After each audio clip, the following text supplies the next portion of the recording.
buenos días, o buenas tardes, o buenas noches, dependiendo de a qué hora estén observando esto. Bueno, hoy vamos a empezar a ver, ¿sí?, las estructuras de la célula eucariota, ¿sí? En el otro video han visto las estructuras o cómo se conforma en una forma general las células procariotas. Ahora vamos a ver las eucariotas, ¿sí? Bien. Esta lámina en general es un resumen, creo que la han visto en el otro video, pueden tenerse y mirarla. Básicamente va a resumir lo que vamos a discutir a lo largo de hoy. Solo para resaltar algo que voy a decir ahora, es que justamente las eucariotas, como su nombre indican, se llaman así porque tienen un núcleo definido, ¿sí? No un nucleoide como las procariotas. Y además, dentro de las eucariotas hay una gran división entre células animales y vegetales, ¿sí? Pero sobre eso ya volveremos. Muy bien. Bueno, esta también creo que ya la han visto antes. Es un ejemplo general de la diferencia entre una célula procariota y eucariota. ¿Sí? La que está más abajo es la procariota, la que está más arriba es eucariota. Y tiene un montón de organelas que hoy vamos a empezar a describir, ¿sí? Bueno, como dije hace un ratito, etimológicamente hablando, la palabra eucariota proviene de la terminología del prefijo eu como verdadero y cariota de carion como núcleo, o sea, núcleo verdadero. En este caso, en las células eucariotas hay un núcleo verdadero, ¿sí? No como en la procariota, que era un nucleoide, o sea, un símil núcleo. Bien, para simplificar nuestro aprendizaje, vamos a dividir las organelas en tres conjuntos o tres tipos de organelas, ¿sí? Por un lado, las que vamos a ver hoy en detalle, que son el sistema endomembranoso, ¿sí? Eso significa básicamente organelas que tienen una membrana, como vamos a ver a continuación, una membrana que básicamente es la misma membrana que la membrana celular que vimos en la primera clase. Por otro lado, están los orgánulos o organelas, si son sinónimos, se pueden decir de una manera o de otra, transductores de energía, ¿sí? Que son dos, que veremos en otro video, y las estructuras carentes de membrana, es decir, organelas que están diseminadas o que están presentes en la célula, pero sin tener una membrana celular, ¿sí? O una membrana, mejor dicho, que es igual que la membrana celular. Bueno, la membrana celular o membrana plasmática, como figura acá, ya la discutimos, ¿sí?, en otro video. Básicamente conforma los límites de la célula, encierra el contenido celular, regula el flujo de materiales dentro y fuera de la célula, ayuda a mantener la forma de la célula, se comunica con otras células, ¿sí? Todo esto ya lo dijimos, está en constante movimiento y es responsable del transporte de sustancias hacia afuera y adentro. Todo esto ya está, ¿sí? Y está conformado principalmente por fosfolípidos, proteínas, glucolípidos, esteroles, ¿sí? Esteroles, dentro de esteroles metemos al colesterol, y recuerdan que habíamos dicho que las células vegetales tenían otro tipo de esterol, ¿sí?, diferente al colesterol, pero al final de cuentas, digamos, con la misma función y muy similares a nivel molecular, ¿sí? Y ahí tenemos la figura clásica. Hasta ahora, nada nuevo.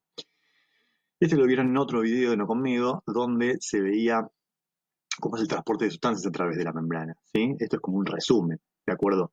Fíjense que los tres primeros casos que tenemos, difusión simple y difusión facilitada. La difusión facilitada a través de canal y a través de proteínas transportadoras, ¿sí? En los tres casos estamos hablando de un transporte pasivo, o sea, algo que ocurre espontáneamente en la naturaleza, sin gasto de energía.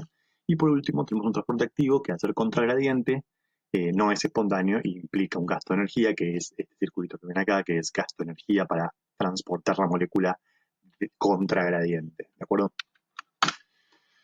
Bueno, ahora sí empezamos con algo novedoso de este video, ¿sí? Que tiene que ver con que para que entren y salgan sustancias de la célula no se puede, o sea, no es exclusivo el transporte que vimos antes. Hay otro transporte un poco más complejo en el sentido de que implica todo un movimiento mayor de la célula, que es el llamado exocitosis, ¿sí?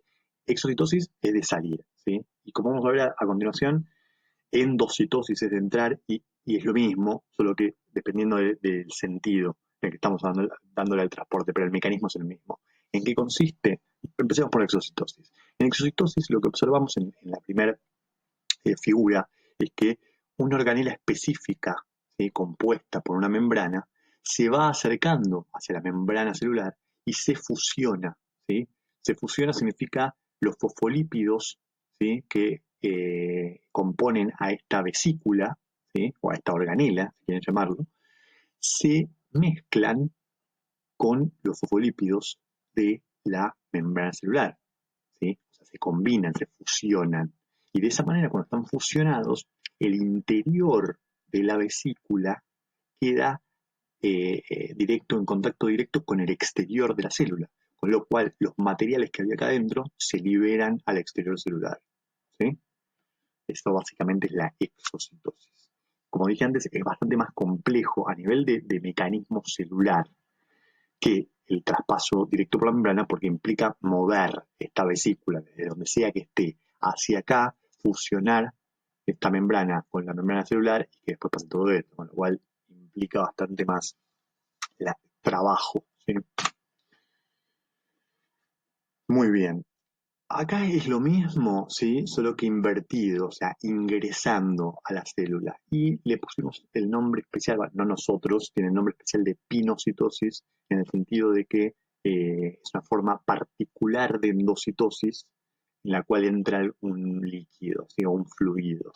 Pero el concepto es el mismo. Si se fijan, al principio hay determinadas partículas fuera de la célula, las partículas se van acercando a la membrana celular y la propia membrana celular se va cerrando, ¿sí?, armando un compartimento y finalmente ingresa a la célula una vesícula, como dijimos antes, que tiene una membrana y tiene justamente las moléculas adentro. Lo mismo de antes, acá solo viendo más en detalle cómo se produce este ingreso, ¿sí?, donde justamente lo que vemos es que la membrana empieza acercando, ¿sí?, plegándose, digamos, y acercando los dos extremos de ese pliego entre sí, y una vez sellado ese pliegue, ya tenemos a la vesícula formada con los elementos adentro, ¿sí? En este agregado lo que vemos es que otras organelas propias de las células que ahora vamos a discutir, llamadas lisosomas, ¿sí?, que justamente para lo que sirven es para fusionarse a algo que acaba de ser endocitado, justamente como vemos en el diagrama, se fusiona, o sea, se acerca esa vesícula llamada, o esa organela llamada lisosoma, a esta vesícula endocitada y se fusiona. ¿Por qué y para qué? Lo vamos a discutir ahora. Exactamente. ¿Qué son los lisosomas? Bueno, esto que vimos recién son pequeños sacos de enzimas digestivas que se dispersan en el citoplasma de la mayoría de las células animales, ¿sí? Se conocen aproximadamente 40 enzimas digestivas lisosomales diferentes y mantienen un pH de 5 en su interior, ya que sus enzimas son activas en pH ácido. Y esto es un excelente ejemplo de la importancia de la compartimentalización de funciones dentro de la célula. Lo digo de vuelta resumido. O sea, dentro del lisosoma lo que tenés son, por empezar, un ambiente ácido, ¿sí? Ácido significa lejano a la neutralidad, o sea, el agua es neutra, tiene un pH de 7, mientras más bajo es el pH, más ácida es la sustancia. Creo que por experiencia de la vida saben que algo, mientras más ácido es, tiene más capacidad de degradar algo, ¿sí? Sí, yo accidentalmente me tiro ácido en la mano, se me prende fuego, no literalmente, pero se me quema y me genera una herida muy, muy fuerte, ¿sí? Entonces, la acidez tiene esa propiedad de degradar. Mientras más ácido, más degrada. En este caso, la acidez propia del lisosoma va a degradar con lo que entre en contacto. Si a eso además le agregamos enzimas que están ahí adentro, que digestiva significa que justamente enzimas que degradan moléculas, y para colmo, son enzimas digestivas que justamente son óptimas, o sea, hacen mejor su trabajo a un pH ácido, que es el pH del lisosoma, tenés una combinación fatal ahí. Y justamente para eso es que el lisosoma, ¿qué hace? En realidad es una forma como si fuera nuestro ácido estomacal, es como si fuera nuestro estómago, en el sentido de que se fusiona con lo que acaba de ser endocitado para degradarlo. ¿Para qué lo quiere degradar? Por un lado como defensa, porque eso que pudo haber ingresado a la célula podría haber sido una célula u otro elemento del medio que quiere ingresar a la célula, entonces como una especie de defensa por un lado, y por el otro justamente para aprovecharlo, la propia célula, como forma de energía. O sea, para aprovechar la energía de lo que sea que haya sido endocitado, lo primero que tenemos es degradarlo, ¿sí? Y a partir de degradarlo, toda la energía que salga, almacenarla y después usarla para algo, ¿sí? Entonces, para degradar cosas, lisosomas. Muy bien, muchas de las funciones de los lisosomas en las células animales son realizadas en células vegetales y de los hongos por unos sacos grandes, aislados y rodeados de membrana, llamados vacuolas, ¿sí? Eh, o sea, resumidamente, en las células vegetales hay una organela gigantesca, ¿sí? Que ocupa casi toda la célula, que se llama vacuola, que tiene múltiples funciones, entre otras, la de los lisosomas en células animales, es decir, ciertas acidez y enzimas digestivas. Bien, entonces un poco para continuar lo que estaba diciendo, la vacuola puede ocupar hasta el 80% de la célula vegetal, es decir, una gota gruesa, la llamo gota en el sentido de que es una estructura como esférica, ¿sí? Y que ocupa gran parte de la célula vegetal, contiene agua, alimentos almacenados, sales, pigmentos y residuos metabólicos, ¿sí? E incluso puede almacenar compuestos nocivos para los herbívoros, ¿sí? Como un mecanismo de defensa. Recuerden que los herbívoros obviamente comen plantas, con lo cual si un herbívoro come una planta y es dentro de esa planta, que hay un montón de células, eh, hay una toxina, adaptativamente va a empezar a dejar de comer esa planta. O sea, otros animales que observen ese comportamiento van a decir, no, me parece que no me quiero intoxicar, voy a alargar esa planta. Con lo cual es un mecanismo de defensa de la planta en sí mismo, ¿sí? Bueno, luego tenemos los peroxisomas, ¿sí? ¿Qué, ¿Qué son los peroxisomas? Bueno, son organelas, ¿sí? Endomembranosas, nuevamente con membrana, que contienen enzimas que catalizan reacciones metabólicas en las que el hidrógeno debe ser oxidado en diversos compuestos y producen peróxido de sodio, o sea, H2O2. La enzima catalasa rápidamente convierte el H2O2 en agua y oxígeno, haciéndolo inocuo. Los peroxisomas son abundantes en células que sintetizan, almacenan o degradan lípidos, ¿sí? Resumidamente, son justamente organelas, ¿sí? Que también realizan ciertas reacciones metabólicas, reacciones químicas, ¿sí? De conversión de ciertas moléculas en otra. Eh, Algo que no mencioné cuando estábamos hablando de lisosomas, pero que también aplica tanto a lisosomas como a esto, que decía la lámina, pero lo pasé por alto, que era que lo que había en el interior, tanto de los peroxisomas como del lisosoma, ¿sí? Dijimos que era algo que degradaba, ¿sí?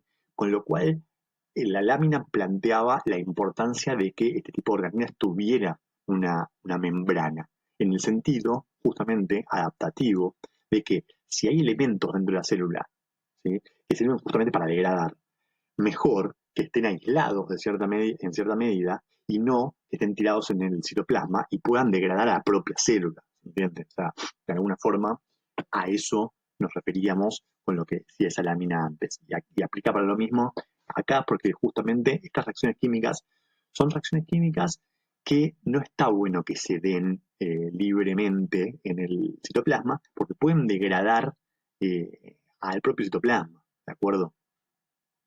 Bien, y justamente el propio peróxido de sodio, peróxido de hidrógeno, es peligroso en el sentido de que tiene esta propiedad degradativa. Sí, bien.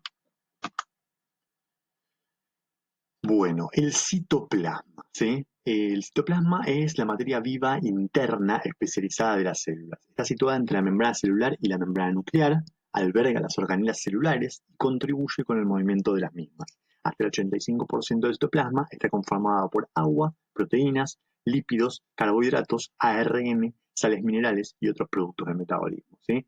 Creo que veníamos ya hablando de citoplasma en el pasado, pero bueno, ahora simplemente, ya que estamos hablando de organelas y parte de la célula, formalmente lo planteamos, ¿sí? Eh, ¿Por qué decimos que el citoplasma justamente es una organela endomembranosa? Porque tiene ni más ni menos que como límite la membrana celular, como la membrana por excelencia. Bien,